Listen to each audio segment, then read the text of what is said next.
nome da pregação de hoje é Por que os pais não repreendem seus filhos? E a gente vai expor o texto de 1 Samuel capítulo 2. Vamos ler. 1 Samuel capítulo 2, verso 22. Eli, que era o sumo sacerdote, estava muito velho. Ele ficou sabendo de tudo quanto seus filhos, que também serviam na tenda da congregação, ou seja, serviam no templo.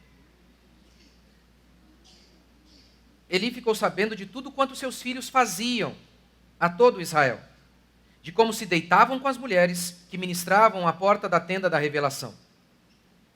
Porta da tenda da revelação, porque o templo é o lugar em que Deus se revela, essa é a ideia. Então lhes disse: por que fazeis isso? Tenho ouvido de todo este povo sobre o vosso mau procedimento. Não, meus filhos, os comentários que ouço se espalhando entre o povo do Senhor não são bons. Ué, mas não parece que Eli está repreendendo seus filhos? Verso 25.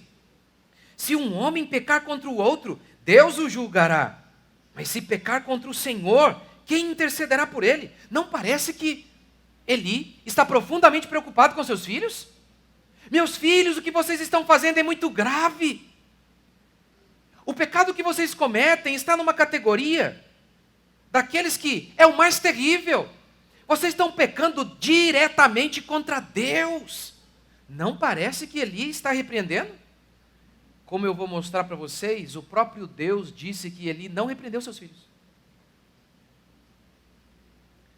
Mas eles não ouviram a voz do pai, porque o Senhor queria matá-los.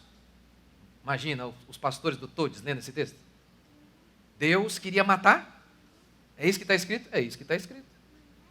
E o menino Samuel continuava crescendo em estatura e em graça, tanto diante do Senhor como diante dos homens. Esse texto narra a história de sofrimento que pais trazem sobre si mesmos, porque não repreendem seus filhos. Isso que nem era meu objetivo inicial, mas também tem uma aplicação em relação a pastores. Pastores que não repreendem o seu povo, ou melhor, o povo de Deus. Mas que Deus encarregou o pastor como um servo para ministrar a esse povo de Deus. Eu vou mostrar para vocês hoje que os pais da nossa geração não têm repreendido seus filhos. E o pior é que aqui de início parece que Eli estava repreendendo seus filhos. Mas Deus disse que Eli não repreendeu. E o texto bíblico diz que Eli não repreendeu. Sabe por quê? Egoísmo. Porque Eli pensou em si mesmo. Esse é o motivo pelo qual os pais não repreendem seus filhos. Não é porque eles amam demais, como eles pensam. É porque eles não amam seus filhos. Eles amam a si mesmos. Os pais que não repreendem seus filhos é porque eles amam a si mesmos. Há vários elementos da criação de nossos filhos. Vários. Isso aqui não resume toda a educação dos nossos filhos. Mas aqui nós temos um elemento, e sobre ele eu vou falar hoje. A repreensão. Que nós devemos repreender os nossos filhos. Primeiro, o texto fala sobre os pecados dos filhos de Eli. O texto de Samuel declara que eles desprezavam a oferta do Senhor. Eles estavam no templo e eles serviam no templo. Todo o povo de Israel vinha ao templo, ao tabernáculo, à tenda da revelação, para oferecer os seus sacrifícios. Mas diz o texto bíblico, em primeiro lugar, eles enfiavam, os sacerdotes, Eli, os filhos de Eli, eles pegavam um garfo e metiam na panela, no caldeirão. E era um garfo com 3 dentes, bem grande. E eles metiam o garfo e pegavam quase tudo, para eles mesmos. Segundo crime, diz o texto, eles pegavam a gordura para eles, o que era terminantemente proibido por Deus. A gordura é boa. Esses médicos bestas aí que falam para você não comer, come. O sacerdote queimava a gordura no altar, mas o sacerdote queimará a gordura no altar, mas o peito pertence a Arão e seus descendentes. Vocês darão também a coxa direita ao sacerdote como porção sagrada do sacrifício de comunhão. Mas a gordura não, a gordura é para Deus, o melhor para Deus. Levítico 7. Porque qualquer que comer da gordura do animal, do qual se trouxer ao Senhor oferta queimada, será eliminado. Vai ser morto. Essa parte não é para o sacerdote. Mas eles ignoravam isso. Ignoravam as ordens de Deus e pegavam tudo e o melhor para eles mesmos. Segundo, ele finge ou pensa que repreende seus filhos. Como nós lemos, Eli parece muito incisivo. Eli diz para eles: o que vocês estão fazendo é gravíssimo. É gravíssimo. Mas, olha o que a Escritura diz. Era, porém, Eli já muito velho. E isso aqui acho que eu já li, né? E eu via tudo quanto seus filhos faziam a todo Israel, de como se deitavam com as mulheres, serviam à porta, enfim. Isso aqui é o texto que eu li com vocês. Ok. Deixa eu ler o outro. Esse aqui é Deus. Isso é Deus. É o texto de 1 Samuel 3,13. Deus definindo Eli. Porém, já lhe disse que julgarei a sua casa, Eli, para sempre, pela iniquidade que ele bem conhecia, porque seus filhos se fizeram execráveis e ele os não repreendeu. Deus enviou um profeta para dizer isso para Eli. Olha, é isso que eu vou fazer com você, Eli. Eu vou matar todos os seus filhos. Não vai ter mais nenhum macho na sua casa, porque você não repreendeu seus filhos. É o que Deus está dizendo. É o que Deus está dizendo. E por quê? Apesar do teatrinho, apesar de, para a torcida, parecia que Eli estava repreendendo. Por que Eli não repreendia? Falta de conhecimento? Não. O texto diz egoísmo. E esse é o meu terceiro ponto. Por que pisais, Deus dizendo para ele, por que pisais aos pés os meus sacrifícios e as minhas ofertas de manjares, que ordenei se me fizessem na minha morada? E tu, porque honras os teus filhos mais do que a mim, para tu e eles vos engordardes das melhores de todas as ofertas do meu povo. Sabe por quê que Eli não repreendeu de fato? Sabe por que de fato Eli não acabou com aquilo? Os filhos estavam pegando a gordura, e diz o texto, Deus está dizendo, você está comendo do que eles estão pegando, Eli.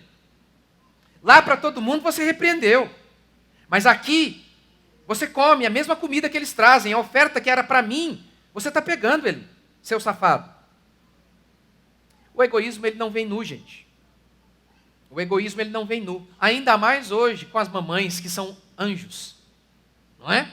É assim que o mundo descreve as mamães. São anjos. Elas não possuem egoísmo. O quê? Mães sendo cruéis com seus filhos? Hoje? Não, ninguém pode dizer isso. Pais? Ah, jamais. Quer dizer, pais até podem, porque há um ódio contra a masculinidade. Mas mães egoístas, que pensam apenas nelas mesmas? Ah, não podemos dizer isso. Sabe aquela mulher, por exemplo, que está longe de casa por um bom tempo? Não é porque ela está passando necessidade, ela não encontrou outro emprego para suprir a necessidade da casa. Não, não é isso. Ela está ali e ela diz assim, ó, é para o seu futuro, meu filho. Você pode me enganar, você pode enganar qualquer um, mas Deus não. Como Eli, você pode fingir para os outros, mas Deus sonda o coração humano. Pode me xingar, falar que vai me processar, como sempre falam, que me odeiam. Pode fazer tudo isso. Pode dar esse chilique aí. Mas Deus sonda o coração. Ele sonda. De todas essas pessoas que fingem que estão fazendo o melhor para os seus filhos, que fingem que repreendem seus filhos, que fingem que educam seus filhos, mas no final são egoístas. Estão lá não para comprar fralda para o seu filho, para comprar bolsinha de marca. Não, eu entrego meu filho às telas, porque eu o amo, e ele fica calmo. Mentira. Mentira. Dá um trabalhão manter as telas desligadas. Dá um trabalho. Então a gente vai lá e deixa o moleque sedado diante da tela. Sedado.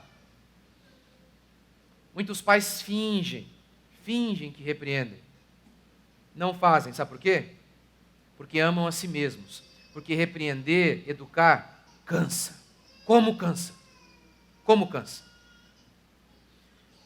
Meu filho mais velho tem 16 anos. há 16 anos, eu luto contra os pecados dele e tento ajudá-lo em seus pecados, para que ele se veja livre deles. E os outros também. Constantemente, eu os ensino. Não faça nada com preguiça. Olha o que o papai e a mamãe fazem por vocês. E mesmo assim, eles, repetidamente, várias vezes, pedimos algo e eles... Há de 3 anos já faz isso, gente. Desse jeito, você acredita? 3 anos. 3 anos essa filha de Eva tem. E quantas vezes a gente tem que... Às vezes a gente cansa. Porque eles se tornam chatos. E nós desistimos de repreender. Porque cansa, e cansa mesmo. Como cansa? Repreender e dizer a mesma coisa pela 1000ª vez? Cansa. Cansa. Quando você, por exemplo, tem a minha pequenininha, todo dia agora, a gente come ovo em casa basicamente todo dia de manhã. Ela não gosta de ovo, pai. Falei, aqui na casa Mocelim tem que gostar. Aí ela, 3 anos, ela sabe mentir. Ela sabe mentir. Hoje de manhã eu estou com dor na barriga. Aí eu falo, filha, olha o chocolate. Ai, pai, eu quero. Mas você não está com dor na barriga? Não. 3 anos. E aí, é todo dia. Tem fases em que eu tenho que todo dia falar, tem que comer, filho. Tem que comer, filho. Tem que comer, filha. E o que alguns pais fazem? Paulo disse, não nos cansemos de fazer o bem. Não nos cansemos. Nós cansamos muitas vezes. E por isso não repreendemos. Por isso fingimos que não vemos. É o que ele fez. É o que ele fez. Não repreendemos por conta do desconforto que causa a nós mesmos. Já houve várias vezes assim, a gente lá, naquele momento, na mesa, todo mundo reunido, comendo aquela comida boa. Aí um menino faz algo absurdo. Aí eu penso, poxa vida, vou estragar a comida agora. Vou estragar a nossa refeição. E eu estrago. E tento pelo menos. Tento. Porque um pai de verdade, ele está muito mais preocupado em tornar os seus filhos santos do que ter conforto. Ter conforto. É impressionante como que hoje os pais, eles realmente acham que eles são chamados a serem colegas dos seus filhos. Vocês não vão ser. Quantos de vocês aqui, que saem, por exemplo, para passear com seus pais? Não, mesmo que o seu pai seja legal, gente boa. Você gosta do seu pai. A maioria de vocês não fazem isso. É o normal. Porque os seus pais têm outra idade, outros gostos. O meu mesmo. Ele adora o pessoal da igreja dele lá. Várias vezes eu noto, falei, ele gosta mais, eu acho, de ficar lá, viu? Fica a gente. Ora, mas eu saio com outros amigos, é a vida. Você acha que eu estou preocupado em ser colega deles? Eu não estou nem aí que eles fiquem muitas vezes comigo. Quem disse que eu preciso que eles me amem? Você é assim, você é tão carente assim? Você precisa que as pessoas, que todo mundo bata nas suas costas e diga, que bonzinho que você é. É isso? Isso não é amor. De modo algum. De modo algum. O amor, diz Paulo, não procura os seus próprios interesses. Faça com uma mão sem esperar receber com a outra. Mas os pais não querem o desconforto de serem pais. É óbvio que o seu filho gosta, por exemplo, mais de ficar na casa do vovô do que na sua. É óbvio, é normal. Porque primeiro que o vovô, como é que o seu pai recebe o menino? Já está com a Coca-Cola na testa do moleque e um chocolate, não é? É assim. O vovô não é para repreender, o vovô é só para brincar. É óbvio que ele gosta mais da casa do vovô. É normal. Porque a casa do vovô é um spa. A sua é um refúgio, mas também é um quartel-general. Porque você está treinando a criança. É óbvio. que ele prefira estar mais com os amigos do que com você. E daí? E daí? Mas aí você fica preocupado que ele goste de você. Que ele... Não, é óbvio que inúmeras vezes ele vai ficar profundamente chateado com você. Um dia eu peguei a minha filha no flagra. Nós a repreendemos e aí ela foi para o quarto e ela não viu que eu estava vendo-a. E ela estava lá assim, te odeio, te odeio. Mas e se, por exemplo, quando ela falasse assim, ó, pai, eu não quero brócolis. Eu metesse uma batata frita na cara dela, para ela comer. O que você acha que ela ia falar? Meu pai é o melhor pai do mundo. Mas aí eu não estaria pensando nela. Eu estaria pensando em mim. Em mim. Os pais de hoje, que gostam de um diagnóstico, como eles têm excitação por diagnóstico. Eles ficam excitados. Eles veem um psicólogo, eles ficam excitados. Vai, doutor, me diz aqui, está com um rótulo aqui no meu filho. Vai, pelo amor de Deus, agora. Quando você vê uma mãe histérica, em público, defendendo seu filho, ele tem transtorno. Parece que ela está sendo muito piedosa. Mentira. Ela está preocupada com ela mesma. Não se aproximem de mim. Não ousem dizer que eu estou educando meu filho errado. Que eu estou dando uma alimentação ruim para ele. Que eu entrego para a tela. Aí é óbvio que ele agora tem TDAH. É óbvio que ele não tem atenção em nada. Ele vive focado na tela. Não venha dizer para mim que eu tenho que ficar mais tempo em casa. Não se aproximem. É isso que essas mães histéricas fazem. Elas estão fingindo, como Eli fingiu. Elas fingem que amam seus filhos. Fingem que educam seus filhos. Não educam. Até o DSM concorda com isso. Os sinais do TDAH podem ser mínimos ou ausentes quando o indivíduo recebe recompensas frequentes por comportamento apropriado, está sob supervisão rigorosa. Primeiro que você nota que não é doença coisa nenhuma, tá vendo? Que tipo de doença só porque o pai está ali supervisionando? Você tem um câncer, aí o pai está olhando você e supervisionando você o dia inteiro, o câncer some. Hã? Existe isso? Não, é porque TDAH não é doença. Tá vendo? Se o pai tem supervisão ali, supervisiona o menino, supervisão rigorosa, é isso mesmo, é supervisão rigorosa, é o olho ali o tempo inteiro no menino. O próprio DSM diz, aí não tem sinal algum de TDAH. Isso aqui é o DSM. E até as crianças com real limitação. A gente aqui na nossa igreja tinha uma criança, família do Rio de Janeiro, aquela criança de fato tinha uma limitação biológica. Até as crianças que de fato têm alguma limitação melhoram quando os pais não abandonam as crianças. Criança Terceirizada é um livro de um pediatra. Ele disse o seguinte: a criança moderna é órfã de mãe viva, esquecida de ser atendida no quesito mais importante de sua vida, a presença dos pais ou das pessoas que cuidam dela. Essa é a verdade. Essa é a verdade. Crianças que são órfãs de pais presentes. O uso da vara. Você quer me dizer que você usa a vara corretamente, mesmo assim o seu filho levanta a voz para você? Mentira. Você é mentiroso. Você é mentiroso. Porque a palavra do Senhor é verdadeira e o homem é mentiroso. Poucas vezes eu perdi sono na minha vida. Poucas vezes. Poucas vezes. Quando eu fui processado, eu perdi. Não apenas um dia. Mais de uma semana eu fiquei sem dormir. Com exceção disso, eu perdi sono quando eu repreendi meus filhos. Seja quando eu errei ou quando eu acertei. Quando eu acertei, às vezes também doía. Doía ter que feri-los. E quando eu errei a mão, então? Quer dizer, até hoje eu luto contra a culpa das vezes em que eu excedi e eu errei.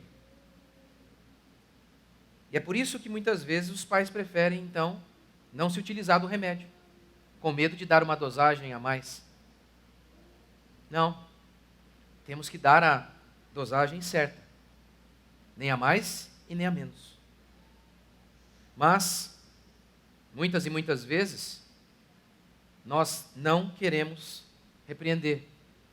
porque amamos a nós mesmos. Como Provérbios declara, o pai que não repreende o seu filho odeia o seu filho.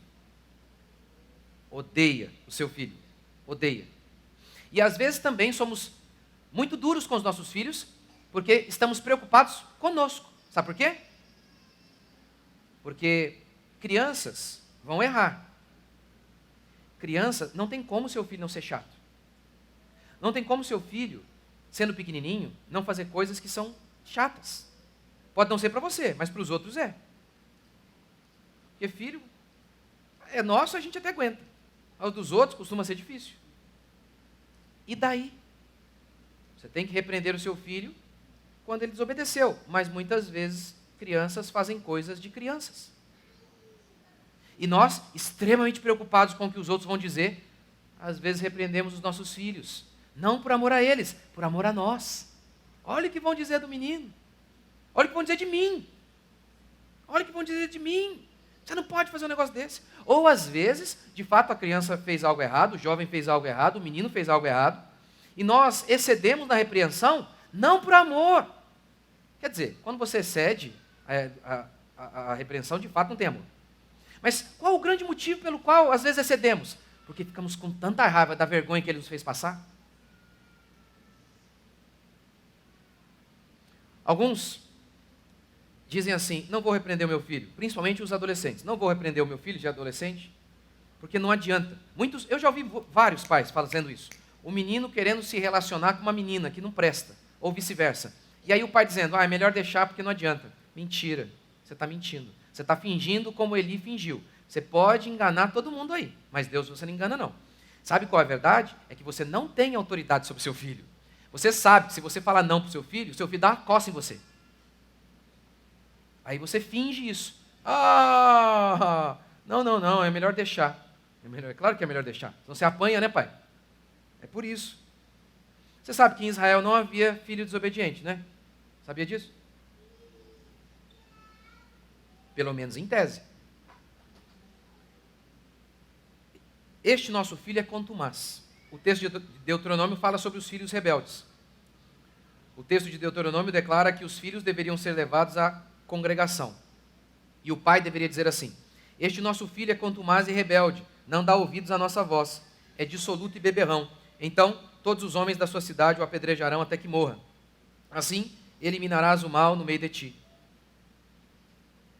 Não tinha filho desobediente em Israel. Os desobedientes eram mortos. Não existe a ideia de você dar uma ordem para o seu filho e ele falar não.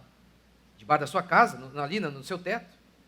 É óbvio que você tem que pensar se você está sendo bem justo com aquilo que você está fazendo e se aquilo que você está fazendo está baseado na palavra de Deus. Mas não existe a possibilidade de o seu filho, ali, na sua casa, desobedecer você. Isso não faz sentido algum. Eli não exerceu autoridade sobre os seus filhos. Essa é a grande função de um pai e de uma mãe, mas principalmente do pai. Em Romanos 13, Paulo dá uma definição da autoridade. A autoridade é civil, mas provavelmente tem uma aplicação aqui para nós também como pais. Ele diz assim, a autoridade, o Estado, existe para coibir o mal. A autoridade, o Estado, existe para coibir o mal. Quando tem um delinquente que não ouve argumentos, ele vai ouvir o som da espada. É a figura que Paulo usa, a espada. Nos nossos dias, revólver. Vai ser parado na força. Ora, há um aspecto em que Deus nos coloca como autoridade sobre os nossos filhos e não como professor apenas, mas como autoridade. Você acha que uma criança de 2, 3 anos vai comer de fato o que precisa, porque você a convenceu das propriedades benéficas e saudáveis do brócolis? Com 2 anos? Não vai. É a sua força como pai que o fará. Você acha que um menino com paixões dentro de si, como um vulcão prestes a entrar em erupção, você acha que apenas argumentos serão suficientes? Ou a força do pai? E quando eu falo da força aqui, estou falando da presença firme ali. Daquele menino saber que tem um pai ali, que diz, aqui não, né? Nessa casa não. Quantas Quantas meninas casaram mal? Porque o pai não foi forte o bastante para dizer, não. Não aceito isso. Esse cara é um vagabundo, todo mundo sabe que é um vagabundo, você está vendo que é um vagabundo. Quantos? Se o seu filho precisasse apenas de ensino, Deus lhe daria um professor. Seu filho precisa também de freio. Por isso ele tem um pai, para ser autoridade. Autoridade. Lembra, eu citei para vocês aqui domingo? Perguntaram para um pedófilo. Qual o tipo de criança que você não se aproximava? Ele respondeu, se eu achasse que o pai fosse uma ameaça, então eu não me aproximava. Até canalhas, porque pedófilos são canalhas, até canalhas da pior espécie temem um homem de verdade. Mas seu filho não teme a você? Duas influências tornaram os homens tão indolentes e frouxos como nós vemos hoje. Duas. Primeiro, o feminismo. O feminismo pregou o ódio à masculinidade e tornou o homem uma espécie de Homer Simpson. A mulher, a Marge, lembra dos Simpsons? A Marge é o esteio da família. Ela é o símbolo da virtude. O Homer é um beberrão irresponsável. Isso aconteceu principalmente por conta do feminismo. Nancy Pierce vai falar no seu livro Verdade Absoluta sobre outras influências. Mas o feminismo pregou um ódio à masculinidade. E aí o homem foi sendo retratado dessa maneira tão negativa. E tudo aquilo que tem a ver com autoridade, com força, foi sendo visto como algo ruim e negativo. Em segundo lugar, a psicologia por meio de Skinner e Watson ensinaram a educação positiva. Skinner, darwinista como era, tendo a seguinte antropologia: o homem, ele é um bicho melhorado. É assim que ele via o homem. E com base nisso ele fez experimentos com os ratos. E obviamente, para quem é darwinista, rato e ser humano não é uma coisa tão distante assim. Então esses caras, eles moldaram os Estados Unidos. Eles moldaram o modo que as crianças eram criadas. Inclusive o modo que as crianças brasileiras foram criadas também. Porque o que não presta dos Estados Unidos também vem para cá. E eles têm muito a ver com a educação positiva, que não pode dizer não. Ele que inclusive falou contra o uso da vara foi o Skinner. Foi o Skinner. E toda essa perspectiva fez com que o homem deixasse de exercer a autoridade da sua casa, fosse firme no momento em que ele precisava ser firme. E por isso, os homens e as mulheres estão fingindo que educam, fingindo que repreendem, seus filhos fingem que obedecem, e no final a única coisa verdadeira é que ambos vão sofrer. Quarto, quando o filho é um ídolo. Deus disse para Eli: por que tu honras a teus filhos mais do que a mim? Em Deuteronômio, o filho que vivia no pecado, o pai levava o filho para ser apedrejado. Mas hoje, se o filho chega e diz assim: olha, eu quero viver desse modo aqui totalmente contrário à fé cristã. Totalmente contrário. E eu vou viver assim, não é que eu estou lutando contra um pecado, não, eu não estou lutando contra o pecado, eu assumi esse pecado porque não é pecado para mim. Eu vou viver assim. Até na igreja evangélica, os pastores dizem: não, você tem que aceitar. E eles dizem que isso é amor. Ora, veja bem, se o seu filho está indo para um buraco, você está vendo que o caminho dele é para o buraco. Você está vendo. Amor é: filho, o seu filho está indo, mas ele está, sabe, tem uma pulguinha ali atrás da orelha dele. Ele sente que isso não está certo. Porque é isso que todos os filhos sentem. É isso que os gays sentem. Quando eles chegam para seus pais, para dizer, para os pais cristãos: eu sou gay, pai. Lá dentro dele há algo dizendo para ele que está errado. E ele está indo para o buraco. Porque a palavra de Deus diz que os adúlteros, os efeminados, não herdarão o reino dos céus. Então, se esse comportamento é errado, isso é pecado, ele está indo para o buraco. Você acha que amor é concordar e bater palma para alguém que está indo para o buraco? Alguém chega e fala para você: pai, eu vou andar nesse caminho agora. E você olha e fala: nossa, mas você vai cair? Você acha que amor é dizer: filho, eu amo as suas escolhas, eu amo você. Vocês acham que isso é amor? Mentira! Esses pais estão preocupados com eles mesmos, como Eli. Esses pais estão idolatrando seus filhos. Colocaram seus filhos acima da palavra de Deus. Eles não querem o desconforto de falar, o pai ama você, mas eu não posso aceitar isso. Porque isso vai ser uma pulga atrás da orelha dessa criança, desse jovem, para sempre. Quando ele estiver lá no pecado, ele vai lembrar daquele pai. Agora, se o pai vem e fala, ei meu filho, eu abençoo a sua decisão. Esse pai está acelerando o caminho desse filho para o precipício. Lembra que eu já contei para vocês? Lá na salinha ali, o rapaz falou, pastor, vou casar com uma moça que não é crente. Aí eu falei, não nessa igreja. Porque isso é terminantemente proibido na Escritura. Eu falei, ó, eu não faço seu casamento. Eu nem cheguei a expulsá-lo da igreja, mas ele não se sentia mais confortável em vir aqui. Passou um tempo. O que aconteceu? A mulher que ele estava lá quebrou o carro dele. Pegou uma marreta lá e quebrou tudo. E quando ela quebrava o carro, ele falou que ele lembrava de quem? Do pastor dizendo, isso é pecado. Isso é pecado. Isso é errado. Isso é pecado. E a consciência dele queimava. E ele voltou para a igreja e se acertou com Deus. Mas, e se a gente fala assim para ele? Não tem nenhum problema. Os filhos se tornaram ídolos para muitos pais. Quinto e último princípio. As consequências do pecado. Verso 31, Deus disse, eu vou acabar com os homens da sua casa, Eli. Verso 33, os seus descendentes vão morrer jovens. Verso 33, quem não morresse, Deus iria atormentar. Quem não morresse, Deus iria atormentar. Imagina isso. Ou seja, é quase pior. É tipo aquilo lá em Apocalipse, lembra? Os gafanhotos foram soltos e eles torturavam as pessoas e a angústia era tamanha que as pessoas pediam a morte, mas a morte fugia deles. É tipo assim, o sofrimento é tão grande e Deus não permite que morra. Não, vai sofrer um pouco mais ainda. Provérbios, o filho insensato é tristeza para o pai e amargura para quem o deu à luz. A vara e a disciplina dão sabedoria, mas a criança entregue a si mesma vem a envergonhar sua mãe.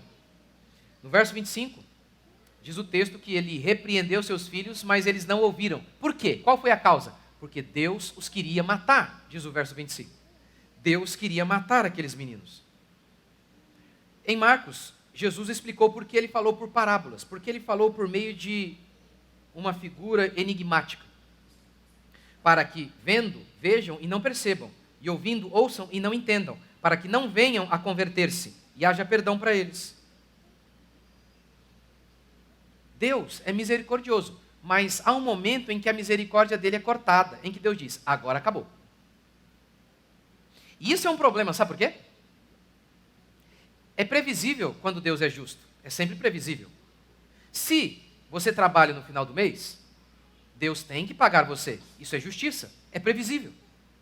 Mas, às vezes você não trabalha e mesmo assim Deus te abençoa. Mesmo assim Deus vai lá e cuida de você, é misericordioso. O problema é que, em relação à misericórdia, eu não sei quantas vezes Deus vai ser misericordioso. Em relação à justiça, é previsível. Mas Deus pode dizer, acabou. O cálice está cheio. Você pecou demais e encheu o cálice. Acabou a minha misericórdia. Em Romanos 9, a Bíblia diz que Deus endureceu o coração de Faraó, para que ele não se arrependesse. Moisés foi até ele, fez 10 milagres. Cada milagre era um chamamento ao arrependimento. Mas diz o texto que Deus havia endurecido o coração de Faraó, de modo que ele não se arrependia, nem mesmo ao ver os milagres mais estrondosos. É o que Deus faz. Muitas vezes a misericórdia de Deus é cortada. E eu não posso dizer para você quando que isso vai acontecer. Se você como pai ou você como filho continuar vivendo em pecado, eu não sei dizer. Quanto mais Deus vai tolerar? Não tem. Pode ser que ele tolere até amanhã. Não sei. Mas, esse texto é um chamado ao arrependimento para ambos, para nós pais,